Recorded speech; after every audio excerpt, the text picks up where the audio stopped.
and pushing it forward. I do have with me here Mr. Jibril Rajoub, one of the executive members of the Fatah Central Committee, here with me. Good afternoon, Mr. Rajoub. What's your feelings, what's your response to the recent news that Israel will be building a new settlement in the West Bank? This means that there is no Israeli partner, official partner, to build peace, to make peace, and to reach an agreement. These unilateral aggressions on the Palestinian territories by dictating facts, expanding existing settlements or building new ones is a message to the international community that this government will never be abide to the international legitimacy, that this government is insisting to continue behaving like the bully of the neighborhood without paying any attention, neither to the Arab Summit 2 days ago. We're talking about coexistence, about peace, making peace, committed to the two-state solution according to the UN Security Council resolutions and so on. And even it's a slap to Mr. Trump's administration, who is trying to make peace serious, ultimate deal between Palestine and Israel. From our side, we will not give up. We will continue fighting, resisting through peaceful means like this event today, through marathons, through sports, through any non-violence tools. Not because we do believe in Netanyahu and his government, but because we do believe in peace camp in Israel, whom we hope that they will come up and say stop to Mr. Netanyahu and his government, and to the international community, that these unilateral aggressions, this war against the Palestinians, against the international legitimacy by this government, is a real threat to regional stability, security, and global peace. Egyptian President Abdel Fattah al-Sisi will be in Washington in early April. King Abdullah II will follow him. And again, President Mahmoud Abbas will be meeting with President Trump in Washington in mid-April. How do you think this announcement will impact President Abbas's meeting with President Trump? I think what Netanyahu did yesterday is a provocative act, and it's a challenge for everybody, including the Uncle Sam, American administration. And it's up to them to decide how will they react. But from our side, we will continue, as I said, because we have to be realistic, recognize the realities on the ground, and we will show and prove that he who is not committed to the two-state solution, he who is trying to destroy the two-state solution, is Mr. Netanyahu and his government, by dictating facts and trying to dictate facts on the ground. I would like to assure everybody that Mr. Netanyahu and the Israeli government during the last 50 years were trying to make drastic demographic, geographic changes on the ground through restrictions, through humiliation, through even killing people and trying to destroy everything and suffocate the people to live. But we still here, 5 million Palestinians living under a fascist, racist, apartheid regime, is calling for one thing: to enjoy right of self-determination like any other people all over the world. Thank you very much, Mr. Mohammed, hold on one second. If you can ask Jibril Rajoub one more question, if you don't mind.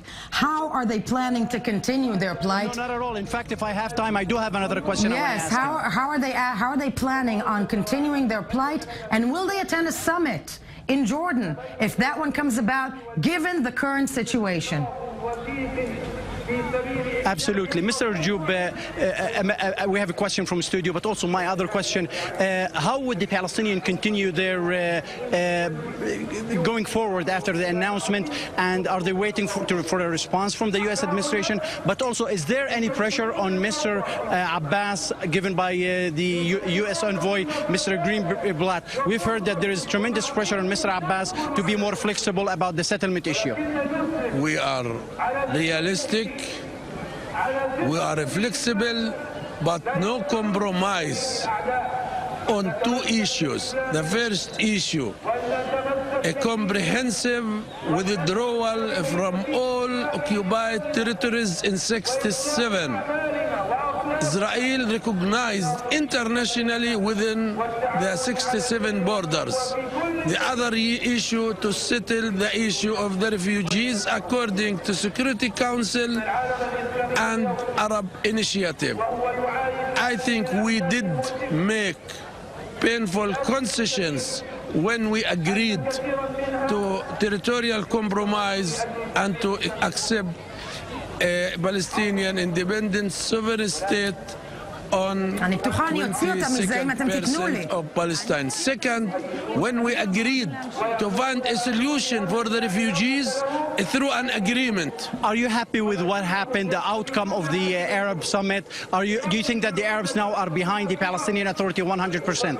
I do believe that the resolutions passed in the We Arab will be summit. right back, obviously. We will be right back with Jibril Rajoub out of the West Bank and breaking down this new transition, these new statements in the Middle East. Don't go anywhere.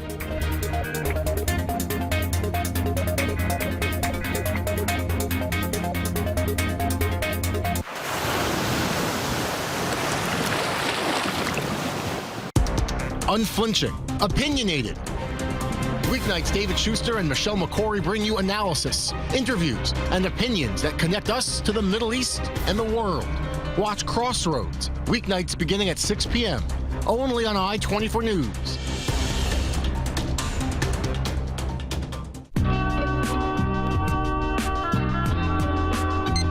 I-24 News.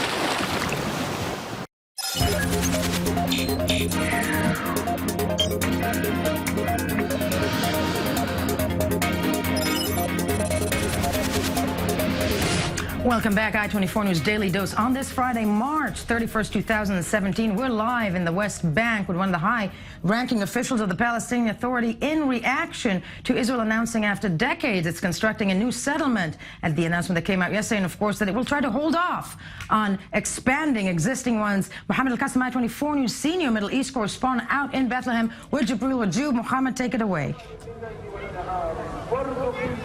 Yes, let's continue our conversation with Mr. Rajoub. You were talking about the support from the Arab leaders, from the Arab Summit, as well as the international support. How satisfied are you with this support?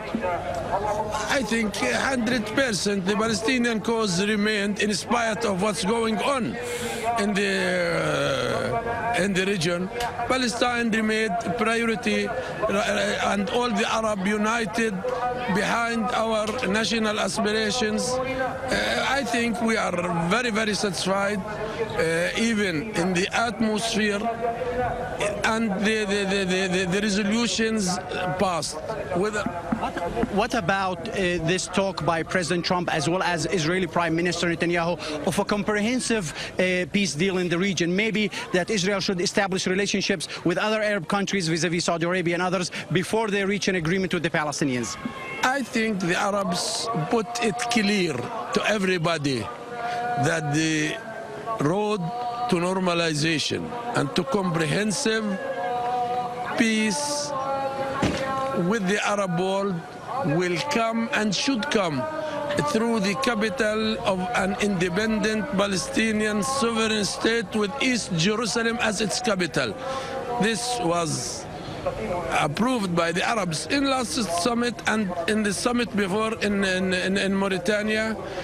Mr. Netanyahu can dream to make bypass, but this is impossible. He who wants to enjoy collective recognition by the Arabs and even by the Muslim countries, collective security arrangements, and collective understanding how to settle the issue of the refugees, which is the core of this conflict, and even collective recognition should first accept the emergence of a Palestinian independent state and withdraw the occupation, this apartheid, fascist, and even it's a malignant cancer. And I have to stop you here, Mr. Rajoub. Thank you very much, Al. You've heard it from Mr. Jibril Rajoub, who is an influential leader not only within Fatah but also within the Palestinian Authority. The Palestinians say that their position is clear: two-state solution, Arab initiative, and that's where they're going with. They're very frustrated, very unhappy with the recent decision of building a new settlement in the West Bank, saying that Prime Minister Netanyahu is killing the two-state solution. Back to you, Al.